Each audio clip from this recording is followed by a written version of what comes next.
കഴിഞ്ഞ 10 കൊല്ലം കൊണ്ട് ഏകദേശം ഇന്ത്യയുടെ പ്രതിരോധ വസ്തുക്കൾ നിർമ്മിച്ച് കയറ്റുമതി ചെയ്യുന്നതിൽ ഏകദേശം 34 ഇരട്ടിയുടെ ഒരു വർധനവുണ്ടായി.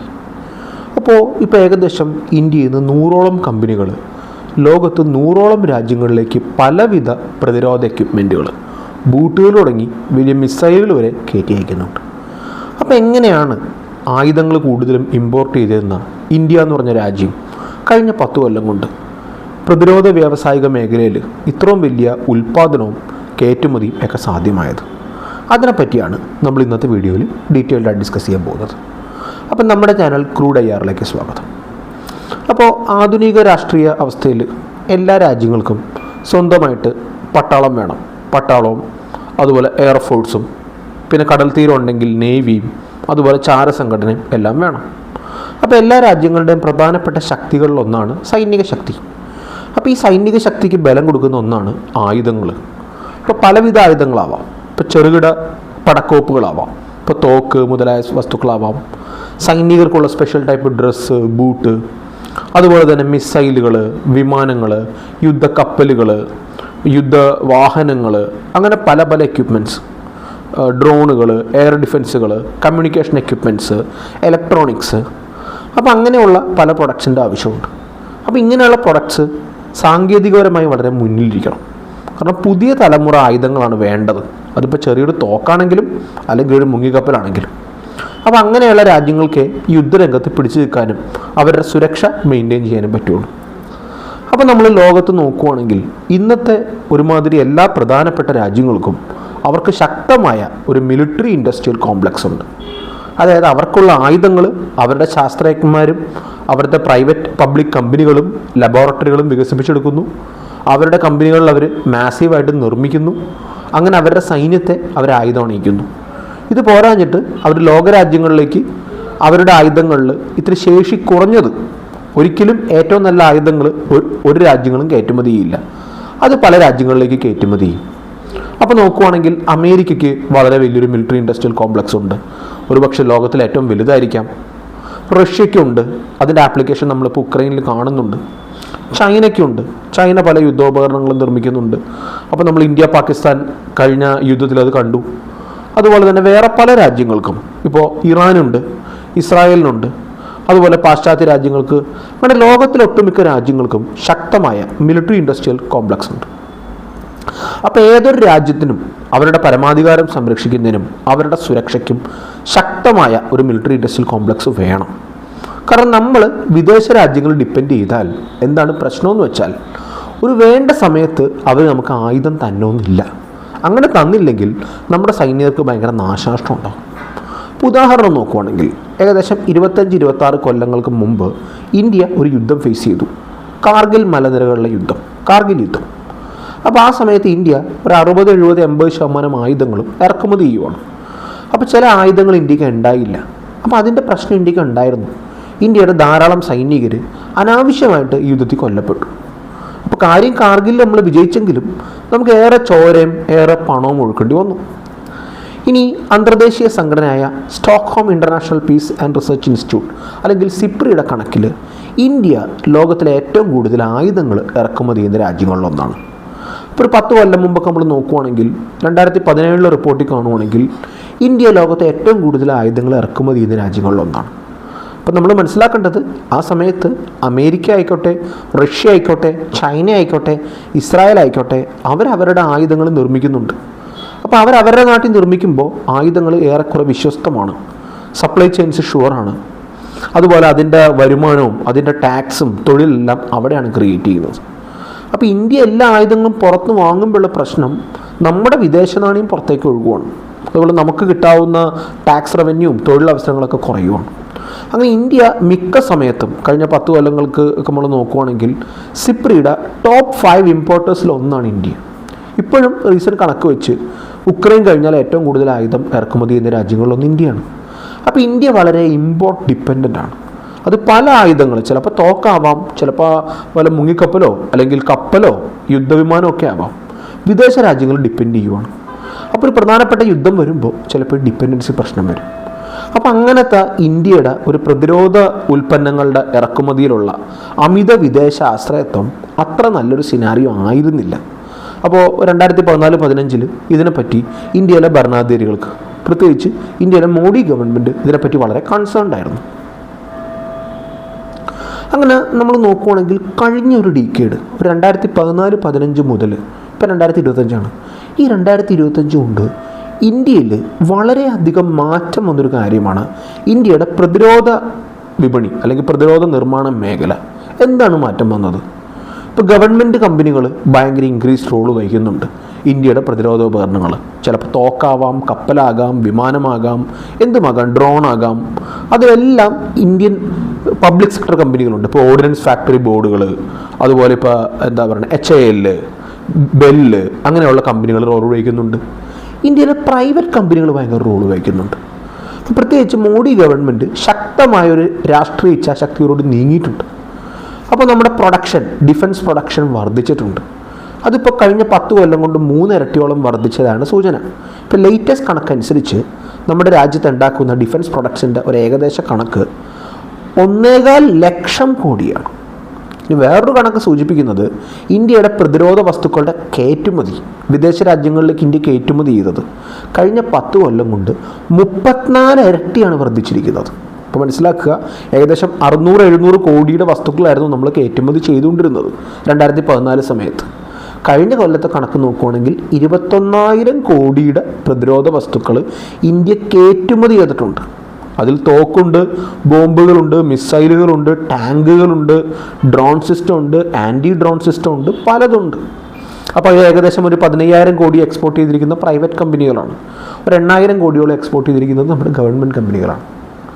അപ്പോൾ ഒരു 10 കൊല്ലം മുമ്പ് നമ്മളൊരു 60-70% ഡിഫൻസ് എക്യുപ്മെൻറ്റ്സും വിദേശ രാജ്യങ്ങളിൽ നിന്നാണ് വരുത്തിക്കൊണ്ടിരുന്നത്. ഇപ്പോൾ ഒരു 60-70% നമ്മൾ തന്നെ ഉണ്ടാക്കുന്നത്. അപ്പോൾ ആ ഒരു 10 കൊല്ലം കൊണ്ട് സ്വയം പര്യാപ്തി വന്നൊരു മാറ്റം ഒരു വലിയ വിപ്ലവം തന്നെയാണ്. അതുപോലെ ഒരു 10 കൊല്ലം മുമ്പ് വരെ നമ്മളൊരു 60-70% വെപ്പൺസും ഇമ്പോർട്ട് ചെയ്യുന്നത് റഷ്യയുടെ നിന്നാണ്. സോവിയറ്റ് യൂണിയൻ്റെ കാലത്തെ നമുക്ക് റഷ്യയായിട്ട് നല്ല ബന്ധമാണ്. അപ്പോൾ ബാക്കിയുള്ള പങ്കാളികൾ വെച്ച് നോക്കുമ്പോൾ റഷ്യ കുറേ കൂടെ വിശ്വസ്തനായ, പ്രെഡിക്റ്റബിളായ ഒരു പങ്കാളിയാണ്. ഇപ്പോൾ നമ്മൾ റഷ്യയുടെ നിന്ന് മാത്രമല്ല, കാരണം റഷ്യയുടെ ചില വെപ്പൺസൊക്കെ വളരെ നല്ലതാണ്, പക്ഷേ എല്ലാം അത്ര നല്ലതെന്ന് പറയാൻ പറ്റില്ല. അപ്പോൾ നമ്മൾ പല സോഴ്സുകളിൽ നിന്ന് ഇമ്പോർട്ട് ചെയ്യുന്നുണ്ട്. ഇപ്പോൾ നമ്മൾ 36% റഷ്യയുടെ നിന്നാണ്. അത് പേഴ്സൻറ്റേജ് വെച്ച് കുറേ കുറഞ്ഞിട്ടുണ്ട്. എങ്കിലും ഇപ്പോൾ അമേരിക്കയുടെ നമ്മൾ ധാരാളം ആയുധങ്ങൾ വാങ്ങുന്നുണ്ട്, ഫ്രാൻസിൻ്റെ നമ്മൾ ധാരാളം ആയുധങ്ങൾ വാങ്ങുന്നുണ്ട്, ഇസ്രായേലിൻ്റെ നമ്മൾ ആയുധങ്ങൾ വാങ്ങുന്നുണ്ട്. ഇനി ഏറ്റവും വലിയ ട്വിസ്റ്റ്, ഇന്ത്യൻ കമ്പനികൾ ഉണ്ടാക്കുന്ന, ഇന്ത്യൻ പൊതുമേഖല, പ്രൈവറ്റ് മേഖല കമ്പനികൾ ഉണ്ടാക്കുന്ന പ്രൊഡക്ട്സ് ഇപ്പം 100ഓളം വിദേശ രാജ്യങ്ങൾ ഉപയോഗിക്കുന്നുണ്ട്. അങ്ങനത്തെ ഭയങ്കര ഒരു വിപ്ലവം ഇന്ത്യയുടെ പ്രതിരോധ കയറ്റുമതി വന്നിട്ടുണ്ട്. അപ്പോൾ എന്തുകൊണ്ടാണ് അത് ഉണ്ടായത്? എന്തായിരുന്നു അതിൻ്റെ അറ്റ്മോസ്ഫിയർ? എന്തെല്ലാമാണ് ഇന്ത്യ അങ്ങനെ കയറ്റുമതി ചെയ്യുന്നത്, ഉപയോഗിക്കുന്നത്? അതിനെപ്പറ്റിയാണ് നമ്മൾ പറയുന്നത്. ഫസ്റ്റ്, എങ്ങനെയാണ് ഗവൺമെൻറ് ഇത് സാധ്യമാക്കിയത്? ഒന്ന്, ഗവൺമെൻറ് ശക്തമായ കുറേ സ്റ്റെപ്പ് എടുത്തു. ഒന്ന്, 2014 Modi government make in India എന്നൊരു സ്കീം ഇറക്കി. അതായത് ഇന്ത്യനെ ലോകത്തിൻ്റെ ഒരു ഫാക്ടറി ആക്കുക. അപ്പോൾ ഇപ്പോൾ ലോകത്തിൻ്റെ ഫാക്ടറി ചൈനയാണ്. അപ്പോൾ ചൈന എന്നുള്ള കുറേ കമ്പനികളൊക്കെ ചൈനയിൽ നിന്ന് ഷിഫ്റ്റ് ചെയ്യുന്നുണ്ട്. അപ്പോൾ ഇന്ത്യക്ക് എന്തായാലും ഇഷ്ടംപോലെ ഭൂമിയുണ്ട്, ഇഷ്ടംപോലെ തൊഴിൽ രഹിതരായ ആൾക്കാരുണ്ട്. അപ്പോൾ അങ്ങനത്തെ നമുക്ക് റോഡും റെയിലും കണക്ടിവിറ്റിയൊക്കെ ഉണ്ട്. ഇന്ത്യയിലേക്ക് പല ഫാക്ടറികളെ കൊണ്ടുവന്ന് ഇന്ത്യയെ ലോകത്തിൻ്റെ ഒരു ഫാക്ടറി ആക്കുക. അപ്പോൾ അതിനുവേണ്ടി ധാരാളം റിഫോംസ് ഗവൺമെൻറ് ചെയ്യുന്നുണ്ട്. മെയ്ക്ക് ഇൻ ഇന്ത്യ ഡിഫൻസിൽ വളരെ ഇമ്പോർട്ടൻ്റ് ആണ്. കാരണം ബാക്കി മേഖലയിൽ മെയ്ക്ക് ഇൻ ഇന്ത്യ കാര്യമായ വിജയം ഉണ്ടാക്കിയില്ലെങ്കിലും പ്രതിരോധ മേഖലയിൽ അത് ഉണ്ടായിട്ടുണ്ട്. അപ്പോൾ എങ്ങനെയാണ് സാധ്യമാവുന്നത്? അങ്ങനെയുള്ള വിജയത്തിന് എപ്പോഴും ഗവൺമെൻറ് സെക്ടറും പ്രൈവറ്റ് സെക്ടറും ഒന്നിച്ചിരിക്കണം. അപ്പോൾ ഇന്ത്യയിൽ പ്രതിരോധ വസ്തുക്കളിൽ ഗവേഷണം നടത്തുന്ന ഒരു ഏജൻസിയാണ് DRDO, defence research and development organisation. അവർ ഇന്ത്യയിൽ പല സാങ്കേതിക വിദ്യകളും കണ്ടെത്തുന്നുണ്ട്. അപ്പം പല മിസൈലുകളും, പല വസ്തുക്കളും, പല ടാങ്ക്, അങ്ങനെയുള്ള പലതും DRDO ശാസ്ത്രജ്ഞന്മാർ അവരുടെ ബുദ്ധി ഉപയോഗിച്ച് കണ്ടെത്തിയതാണ്. ഇവർ ഈ ടെക്നോളജി പിന്നീട് ലൈസൻസ് ചെയ്ത് ഇവിടുത്തെ പൊതുമേഖലാ കമ്പനികൾക്കും പ്രൈവറ്റ് കമ്പനികൾക്കും കൊടുക്കും. ഇപ്പോൾ നമുക്ക് അടുത്തിടെ ഒരു ന്യൂസ് പേപ്പർ റിപ്പോർട്ട് വന്നു, 28ഓളം സാങ്കേതിക വിദ്യകൾ, യുദ്ധരംഗത്ത് ഉപയോഗിക്കാവുന്ന പല സാങ്കേതിക വിദ്യകൾ DRDO ലൈസൻസ് വെച്ച് നമ്മുടെ പൊതുമേഖലാ കമ്പനികൾക്കും പ്രൈവറ്റ് മേഖലാ കമ്പനികൾക്കും കൊടുത്തു. അങ്ങനെ ഡിഫൻസ് പബ്ലിക് സെക്ടർ യൂണിറ്റുകളും പ്രൈവറ്റ് കമ്പനികളോട് ജോയിൻ ചെയ്താണ് ഇപ്പോൾ ചെയ്യുന്നത്. അതുപോലെ വേറൊരു സംഭവമാണ്, ഫോറിൻ കമ്പനികൾ അതായത് ഒറിജിനൽ എക്യുപ്മെൻറ്റ് മാനുഫാക്ചറേഴ്സ് എന്ന് പറയും, OEM. അവരും ഇന്ത്യയിലെ കമ്പനികളും കൊളാബറേറ്റ് ചെയ്ത് പലതും ഉണ്ടാക്കുന്നുണ്ട്. ഇപ്പോൾ ഒരു ബെസ്റ്റ് ഉദാഹരണം പറഞ്ഞാൽ നമ്മൾ ഓപ്പറേഷൻ സിന്ദൂറിനൊക്കെ ഉപയോഗിച്ച് വളരെയധികം തെളിഞ്ഞ ബ്രഹ്മോസ് മിസൈൽ, ഇപ്പോൾ റഷ്യയുടെ മോസ്ക്വ കോപ്പറേഷനും ഇന്ത്യയുടെ കോപ്പറേഷനോട് ചേർത്താണ് ബ്രഹ്മോസ് ഉണ്ടാക്കിയിരിക്കുന്നത്. അപ്പോൾ അത് എത്രമാത്രം എഫക്റ്റീവാന്ന് നമുക്കറിയാം. അപ്പോൾ അങ്ങനത്തെ വിദേശ ലോക്കൽ പാർട്ട്ണർഷിപ്പുകൾ ഭയങ്കര ഇമ്പ്രൂവ്മെൻറ്റ് വരുത്തിയിട്ടുണ്ട്. ഇന്ത്യയിൽ ഏകദേശം 40ഓളം പൊതുമേഖലാ കമ്പനിയുടെ ആയുധ നിർമ്മാണ ഫാക്ടറികൾ ഉണ്ടായിരുന്നു, ഓർഡിനൻസ് ഫാക്ടറി ബോർഡും ഉൾപ്പെടെ.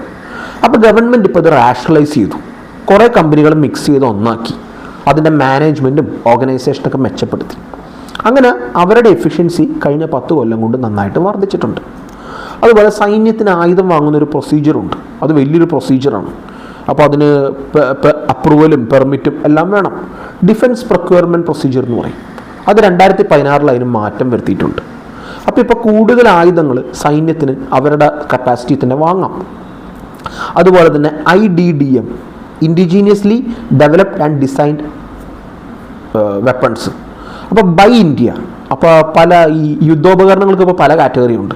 ഇന്ത്യയിൽ നിന്നുണ്ടെങ്കിൽ ഇന്ത്യയിൽ നിന്ന് വാങ്ങുക, ഇനി ഇന്ത്യയിൽ ഇല്ലെങ്കിൽ മാത്രം വിദേശത്ത് വാങ്ങുക. പറ്റുമെങ്കിൽ വിദേശത്ത് വാങ്ങിയിട്ട് അതിൻ്റെ മോഡലിൽ ഇവിടെ ഉണ്ടാക്കാൻ നോക്കുക. അപ്പോൾ ഗവൺമെൻറ് നോക്കുന്നത് ഈ പ്രതിരോധ ഉപകരണങ്ങളുടെ സാങ്കേതിക വിദ്യയൊക്കെ ഇന്ത്യയിലേക്ക് കൊണ്ടുവന്ന് ഇന്ത്യയിൽ നിർമ്മിച്ച് ഇന്ത്യനെ ഒരു ഫാക്ടറി ആക്കാനാണ്. വേറൊന്നാണ് സ്ട്രാറ്റജിക് പാർട്ട്ണർഷിപ്പ് മോഡൽ.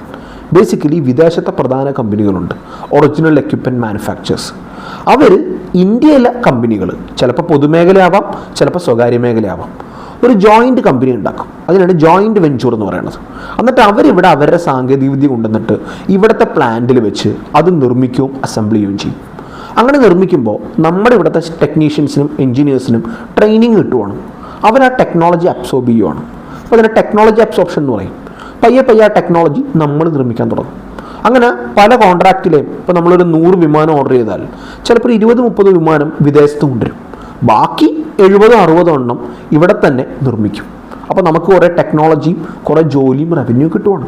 അങ്ങനത്തെ പുതിയ മോഡലുകൾ ഇന്ത്യ ഗവൺമെൻറ് ചെയ്യുന്നുണ്ട്, അത് വിജയകരമായിട്ട് മുന്നോട്ട് പോകുന്നുണ്ട്. അപ്പോൾ അങ്ങനത്തെ ഉള്ള സ്ട്രാറ്റജിക് പാർട്ട്ണർഷിപ്പ് മോഡൽ. അതുപോലെ ഇന്നോവേഷൻ, പുതിയ പുതിയ ടെക്നോളജികൾ കണ്ടുപിടിക്കാൻ ഈ എഞ്ചിനീയർമാരെയും എൻ്റർപ്രണേഴ്സിനെയൊക്കെ കൊണ്ടുവരിക. അപ്പോൾ ഐഡെക്സ് എന്ന് പറഞ്ഞ ടൈപ്പ് ഈ സ്റ്റാർട്ടപ്പ് ഹാക്കത്തോൺ, ഇപ്പോൾ ധാരാളം സ്റ്റാർട്ടപ്പുകൾ ഇന്ത്യയിൽ ഡിഫൻസ് വർക്ക് ചെയ്യുന്നുണ്ട്.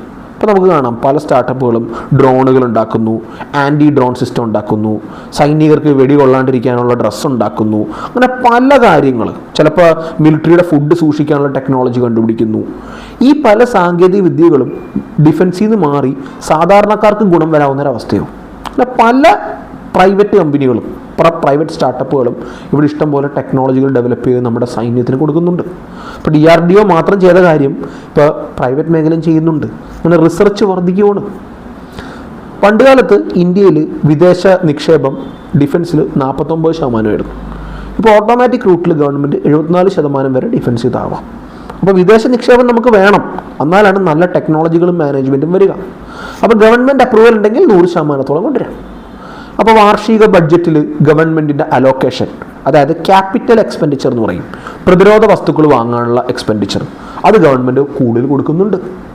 ഒരു ഡിഫൻസ് അക്വിസിഷൻ പ്രൊസീജിയർ 2020 പ്രഖ്യാപിച്ചിട്ടുണ്ട്. അപ്പോൾ അതനുസരിച്ച് നമ്മുടെ സൈന്യത്തിനും നമ്മുടെ സൈന്യത്തിലെ ഓർഗനൈസേഷനൊക്കെ ആയുധങ്ങൾ കൂടുതൽ വാങ്ങാനുള്ള പെർമിഷൻ കൊടുത്തിട്ടുണ്ട്.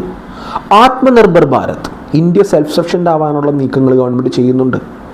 എല്ലാ തവണയും ഇൻഡിജിനൈസേഷൻ ലിസ്റ്റ്, അതായത് ഇപ്പോൾ ഒരു യുദ്ധോപകരണം നമ്മൾ വാങ്ങുവാണെങ്കിൽ അപ്പോൾ അതിൽ ഇത്ര പാർട്സ് ഇന്ത്യ തന്നെ ഉണ്ടാക്കണം. അപ്പോൾ നമ്മളൊരു ടാങ്ക് വാങ്ങുവാണെങ്കിൽ ടാങ്കിൻ്റെ ടയർ തുടങ്ങി, അല്ലെങ്കിൽ അതിൻ്റെ ഇത് തുടങ്ങി, അതിൻ്റെ തോക്ക്, അതിൻ്റെ മെറ്റൽ പാർട്ട്, അതിൻ്റെ ഇലക്ട്രോണിക്സ്, അങ്ങനെ എല്ലാ പാർട്സും പല പല കമ്പനികൾ ഉണ്ടാക്കുന്നത്. അപ്പോൾ അതിൽ ഈ ചെറുകിട കമ്പനികളുണ്ട്, MSMEകൾ. അപ്പോൾ ഗവൺമെൻറ് പണ്ട് ഒരു ടാങ്ക് നേരെ റഷ്യയിൽ നിന്നോ അമേരിക്കയിൽ നിന്നോ ഇറക്കി വാങ്ങും, ഒന്നും ഇവിടെ ഉണ്ടാക്കുന്നില്ല. ഇപ്പോൾ പറഞ്ഞത് എന്താ, ഒരു 60%-70% വസ്തുക്കൾ, ചിലപ്പോൾ ടാങ്കിൻ്റെ ചക്രമാവാം, ബോഡി ആവാം, ഇലക്ട്രോണിക്സ് ആവാം, ഇതെല്ലാം ഇന്ത്യൻ കമ്പനികളിൽ നിന്ന് തന്നെ വാങ്ങണം. അപ്പോൾ ഒരുമാതിരി വസ്തുക്കളുടെയൊക്കെ ഒരു ലെവൽ ഓഫ് ഇൻഡിജിനൈസേഷൻ പറയും. 70% ഇന്ത്യൻ എക്യുപ്മെൻറ്റ്സ് ആണ് ഒരു സാധനത്തിൽ, അല്ലെങ്കിൽ 80%, 95%, ചില കേസിൽ 100%.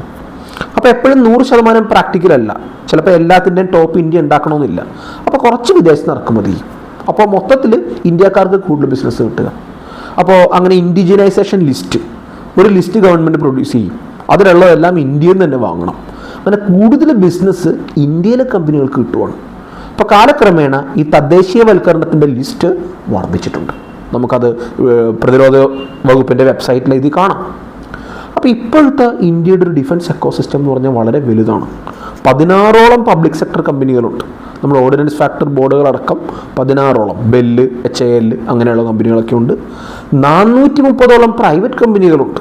അപ്പോൾ അതിൽ കാലാകാലം കണ്ട് വർക്ക് ചെയ്യുന്ന ടാറ്റയുണ്ട്, അങ്ങനെയുള്ള കമ്പനിയുണ്ട്, L&T ഉണ്ട്, പുതുതായിട്ട് വന്നിരിക്കുന്ന അദാനിയുടെ കമ്പനിയുണ്ട്, അംബാനിയുടെ കമ്പനിയുണ്ട്. ഇതുകൂടാണ്ട് ചെറുകിട വ്യവസായങ്ങളുണ്ട്. ഇപ്പോൾ ലെയ്ത്തിലും മറ്റൊക്കെ വർക്ക് ചെയ്യുന്ന ചെറുകിട മെഷീൻസ് അങ്ങനെയുള്ളത്, അത് ഏകദേശം 16,000 ഉണ്ട്. അപ്പോൾ ഇതൊന്നും വെറുതെ അല്ല.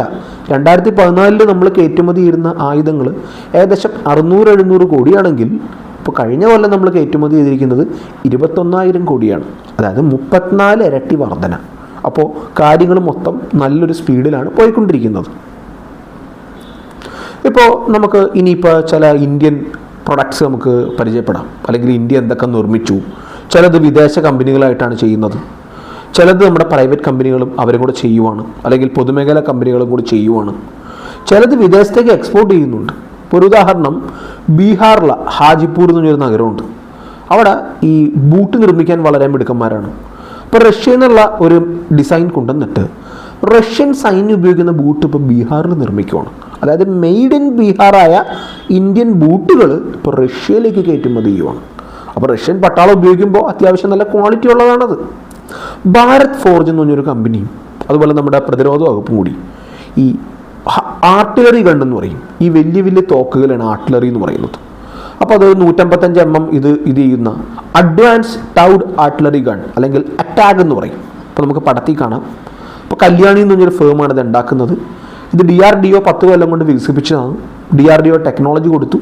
അപ്പോൾ 48 കിലോമീറ്റർ ദൂരത്തേക്ക് വരെ വെടിവെക്കാവുന്ന വമ്പൻ തോക്കാണ് അറ്റാഗ്. അപ്പോൾ ഒരു മിനിറ്റിൽ 60 വെടിയുണ്ട് അവർ വരും.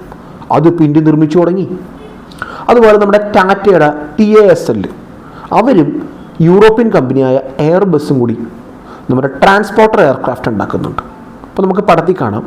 C295 എന്ന് പറഞ്ഞൊരു വിമാനമുണ്ട് എയർബസിൻ്റെ. അപ്പോൾ അത് ഭയങ്കര വലിയൊരു പ്രതിരോധ വിമാനമാണ്. അതായത് യുദ്ധരംഗത്ത് ഉപയോഗിക്കുന്നതാണ്. 70ഓളം സൈനികർക്ക് കയറിപ്പോവാം. ഏകദേശം 10 ടണ്ണോളം ക്യാരി ചെയ്യാം. അത് നമ്മുടെ ഗുജറാത്തിലെ വഡോദരയിൽ നിർമ്മിക്കാൻ പോവുകയാണ്, അസംബിൾ ചെയ്യുവാണ്. അപ്പോൾ നമുക്ക് പടം കാണാം. അപ്പോൾ നമ്മുടെ ടാറ്റയും യൂറോപ്യൻ കമ്പനിയായ എയർബസും കൂടെയാണ്. ഇപ്പോൾ 2026 അവർ പ്രൊഡക്ഷൻ തുടങ്ങുവാണ്. അപ്പോൾ മനസ്സിലാക്കുക, പണ്ട് ഇന്ത്യ പൂർണ്ണമായും ഇറക്കുമതി ചെയ്തിരുന്ന കാര്യങ്ങൾ ഇനി ഇന്ത്യൻ കമ്പനികളും വിദേശ കമ്പനികളും കൂടി ഇന്ത്യ വെച്ച് ഉണ്ടാക്കുവാണ്. അപ്പോൾ അതിൻ്റെ ഭാഗമായിട്ട് നമ്മുടെ സാങ്കേതിക വിദഗ്ധർക്കും എഞ്ചിനീയർമാർക്കൊക്കെ ഇതിൻ്റെ കപ്പാസിറ്റി കൂടുതൽ കിട്ടുവാണ്. ടെക്നോളജി ഇന്ത്യ അബ്സോർബ് ചെയ്യുവാണ്. ഇന്ത്യൻ പ്രൊഡക്ട്സ് ഇന്ത്യ വിദേശ രാജ്യങ്ങളിലേക്ക് കയറ്റുമതി ചെയ്യുവാണ്. അതുപോലെ ഹൈദരാബാദ് ബേസ്ഡായ സെൻ ടെക്നോളജി എന്ന് പറഞ്ഞ കമ്പനി ഡ്രോണുകളെ വെടിവെച്ചിടുന്ന സിസ്റ്റം ഡെവലപ്പ് ചെയ്തിട്ടുണ്ട്. ഇപ്പോൾ നമ്മൾ മുമ്പൊരു വീഡിയോയിൽ പറഞ്ഞു D4 സിസ്റ്റം അത് ഡെവലപ്പ് ചെയ്യുന്നുണ്ട്. അത് ഇന്ത്യ പലയിടത്തേക്കും എക്സ്പോർട്ട് ചെയ്യുന്നുണ്ട്. ഇന്ത്യൻ കമ്പനിയായ ടാറ്റയും അമേരിക്കൻ കമ്പനിയായ ബോയിങ്ങും കൂടി ജോയിൻറ്റ് വെഞ്ചർ തുടങ്ങിയിട്ടുണ്ട്. അവർ ഈ അപ്പാഷെ എന്ന് പറഞ്ഞൊരു ഹെലികോപ്റ്റർ ഉണ്ട്, വളരെ ശക്തമായൊരു ഹെലികോപ്റ്ററാണ് അപ്പാഷെ 64. അതിൻ്റെ പാർട്സ് അവർ ഇന്ത്യയിൽ ഉണ്ടാക്കുകയാണ്. അപ്പോൾ ഹെലികോപ്റ്ററുകൾ പണ്ട് നമ്മൾ പൂർണ്ണമായിട്ട് ഇറക്കുമതി ചെയ്യുന്നെങ്കിൽ ഇപ്പോൾ ഇന്ത്യയിൽ ഇന്ത്യൻ കമ്പനിയും വിദേശ കമ്പനിയും കൂടെ ഒന്നിച്ചുണ്ടാക്കുകയാണ്. അമേരിക്കയുടെ നിന്ന് ഇന്ത്യ ഒരു കരാർ ഒപ്പിട്ടു. ഏകദേശം ഒരു 30,000 കോടിയുടെ MQ-9 റീപ്പർ എന്ന് പറഞ്ഞ ഡ്രോൺ, ലോകത്തെ ഏറ്റവും മുൻനിരയുള്ള ഡ്രോണാണ്. അപ്പോൾ അത് ഇന്ത്യ വാങ്ങുന്നുണ്ട്. ഇനി ചെയ്യാൻ പോണത് ഇത് മെയിൻ്റനൻസ് ചെയ്യാൻ, ഇത് റിപ്പയർ ചെയ്യാനുള്ള ഫെസിലിറ്റി അല്ലെങ്കിൽ MRO ഫെസിലിറ്റി എന്ന് പറയും. അതെവിടെയാണ് വരാൻ പോകുന്നത്? ഇന്ത്യയിൽ. അപ്പോൾ അതിൻ്റെ കുറേ റിപ്പയറിനുള്ള കോൺട്രാക്റ്റ് ആർക്ക് കിട്ടും? ഇന്ത്യൻ കമ്പനികൾക്ക് കിട്ടുവാണ്. ആ ജോലി ഇന്ത്യയിൽ വരുവാണ്. അപ്പോൾ ഇന്ത്യയിൽ കുറേ റവന്യൂ വരുവാണ്. അതുപോലെ വേറൊന്ന്, ഇന്ത്യൻ കമ്പനിയായ L&T ദക്ഷിണ കൊറിയൻ കമ്പനിയായ ഹാൻവ എയർസ്പേസുമായിട്ട് ചേർന്ന് ഒരു ആർട്ടിലറി ഗൺ ഉണ്ടാക്കുകയാണ്. അതിൻ്റെ പേരാണ് K9 വജ്ര. അപ്പോൾ അത് ശക്തമായൊരു ആർട്ടിലറി ഗണ്ണാണ്. അത് നമ്മുടെ സൈന്യത്തിന് ഉപയോഗിക്കാവുന്നതാണ്. നമ്മുടെ അറ്റാക്ക് പോലത്തെ ഒരു വലിയ ഗണ്ണാണ്, കിലോമീറ്ററോളം ദൂരെ വെടിവെക്കാവുന്ന. അതിപ്പോൾ ഇന്ത്യ ഓൾറെഡി ഓർഡർ കൊടുത്തു കഴിഞ്ഞു. അതുപോലെ ജർമ്മൻ കമ്പനിയായ തൈസൺ ഗ്രൂപ്പും നമ്മുടെ മസദാഗോൺ ഡോക്സ് ലിമിറ്റഡും കൂടി ഇന്ത്യയുടെ പ്രൊജക്ട് 75ൻ്റെ ഭാഗമായിട്ട് 6ഓളം ഡീസൽ ഇലക്ട്രിക് സബ്മറൈൻസ് ഉണ്ടാക്കാൻ പോവാണ്. അപ്പോൾ അതൊരു വലിയ കോൺട്രാക്റ്റാണ്. അങ്ങനെ നമ്മുടെ നേവി നമ്മൾ ഉപയോഗിക്കുന്ന സബ്മറൈൻസ് നമ്മൾ ഉണ്ടാക്കുവാണ്. അങ്ങനെ ഇന്ത്യയുടെ പ്രൊഡക്ഷൻ ഇപ്പോൾ തോക്കിയിൽ നിന്ന് സബ്മറൈൻ വരെ എത്തി നിൽക്കുവാണ്. അതുപോലെ നമ്മുടെ അദാനിയുടെ കമ്പനി ഇപ്പോൾ അടുത്തിടെ വന്നിട്ടുണ്ട്. അദാനിയുടെ കമ്പനിയും ഇസ്രായേലിൻ്റെ എൽബിറ്റ് സിസ്റ്റം ഒക്കെ ചേർന്ന് ഡ്രോണുകൾ ഉണ്ടാക്കുന്നുണ്ട്. ഈ ഡ്രോണുകൾ ലോകത്തിൻ്റെ പല ഭാഗത്തേക്കും കയറ്റുമതി ചെയ്യുന്നുണ്ട്. ഇനി സ്പെസിഫിക്കലി മിസൈലുകൾ ഉണ്ടാക്കാൻ വേണ്ടി മാത്രം ഒരു സ്പെഷ്യൽ എക്കണോമിക് സോൺ നമ്മുടെ തെലങ്കാന വന്നിട്ടുണ്ട്. അപ്പോൾ അവിടെ മിസൈലുകൾ ഉണ്ടാക്കുന്നുണ്ട്. ഈ മിസൈലുകൾ ഇന്ത്യൻ സൈന്യം ഉപയോഗിക്കുന്നുണ്ട്, കരസേന ഉപയോഗിക്കുന്നുണ്ട്. ഇത് ഇന്ത്യ എക്സ്പോർട്ട് ചെയ്യുന്നുണ്ട്. ഐഡിയ ഫോർജ് എന്ന് പറഞ്ഞൊരു സ്റ്റാർട്ടപ്പ് ഡ്രോണുകൾ ഉണ്ടാക്കുന്നുണ്ട്. ഇപ്പോൾ 2 ടൈപ്പ് ഡ്രോൺ ഉണ്ട്. സ്വിച്ച് ഡ്രോൺ നമുക്ക് കാണാം, അതുപോലെ നേത്ര ഡ്രോൺ. അതുപോലെ ആൽഫ ഡിസൈൻ എന്ന് പറഞ്ഞൊരു ഇന്ത്യൻ കമ്പനി ഇസ്രായേലിൻ്റെ എൽബിറ്റ് സിസ്റ്റവുമായിട്ട് ചേർന്ന് സ്കൈ സ്ട്രൈക്കർ എന്ന് പറഞ്ഞൊരു ഡ്രോൺ ഉണ്ടാക്കുന്നുണ്ട്. ബാംഗ്ലൂർ ബേസ്ഡ് ആണ്. ഏറ്റവും വലിയ ട്വിസ്റ്റ്, നമ്മൾ ഓപ്പറേഷൻ സിന്ദൂറിന് ഈ ഡ്രോൺ ഉപയോഗിച്ചിട്ടുണ്ട് ശക്തമായിട്ട്. പാകിസ്ഥാനിൽ ഭയങ്കര നാശനഷ്ടം ഉണ്ടാക്കിയിട്ടുണ്ട്. ഇന്ത്യൻ കമ്പനികൾ ഇപ്പോൾ തോക്ക് നിർമ്മിക്കുന്നുണ്ട്. അതിനുള്ള പല ഓർഡറും വന്നിട്ടുണ്ട്. തോക്ക് നിർമ്മിക്കുന്നുണ്ട്. അപ്പോൾ മനസ്സിലാക്കുക, ഇങ്ങനെയുള്ള ധാരാളം പ്രൊഡക്ഷൻ വഴി ഇന്ത്യയിൽ ധാരാളം ജോബ്സ് ഉണ്ടാവുകയാണ്. ഡയറക്റ്റ് ആൻഡ് ഇൻഡയറക്റ്റ് ജോബ്സ്, ആയിരക്കണക്കിന് ജോലികൾ ഉണ്ടാവുകയാണ്. ഇന്ത്യൻ ഗവൺമെൻറ്റിന് നല്ല വരുമാനം കിട്ടുവാണ്. ഇന്ത്യക്ക് ഒരു പ്രതിരോധത്തിൽ സെൽഫ് സഫിഷ്യൻസി വരുവാണ്. ഇതുകൂടാതെ ഇന്ത്യ എക്സ്പോർട്ട് ചെയ്യുവാണ് ഈ വെപ്പൺസ്. അങ്ങനെ ഇന്ത്യയുടെ നയതന്ത്രത്തിനൊരു വലിയ ശക്തി വരുവാണ്. പണ്ട് ആയുധത്തിന് വേണ്ടി കൈനീട്ടിയിരുന്ന ഇന്ത്യ ഇന്ന് ലോകത്തിലെ പല രാജ്യങ്ങൾക്കും ആയുധം കൊടുക്കുവാണ്. ഇപ്പോൾ അതുപോലെ തന്നെ ഗവൺമെൻറ്റിൻ്റെ സ്പെഷ്യൽ പ്രോഗ്രാംസാണ് ഡിഫൻസ് കോറിഡോർസ്.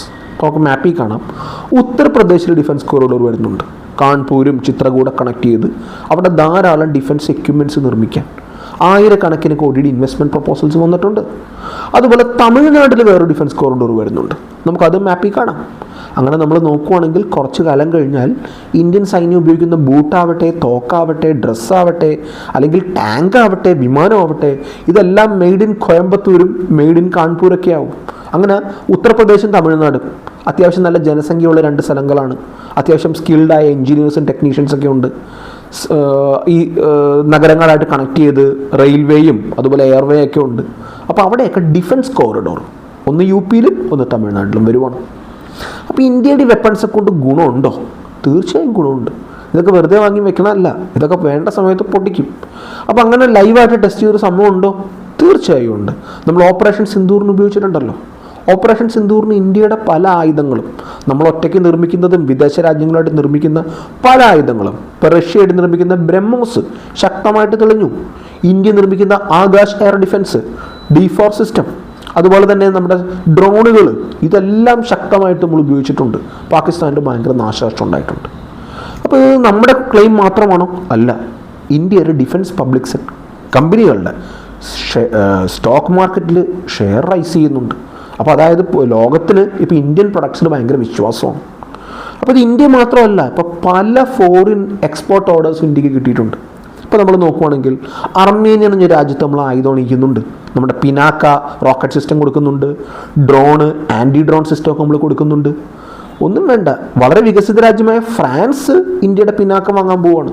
അപ്പോൾ നമുക്ക് മനസ്സിലാവും, നമ്മുടെ ആയുധങ്ങൾ വാങ്ങുന്ന വെറും മൂന്നാംകിട രാജ്യങ്ങളല്ല, ഫ്രാൻസ് അടക്കമുള്ള രാജ്യങ്ങളാണ്.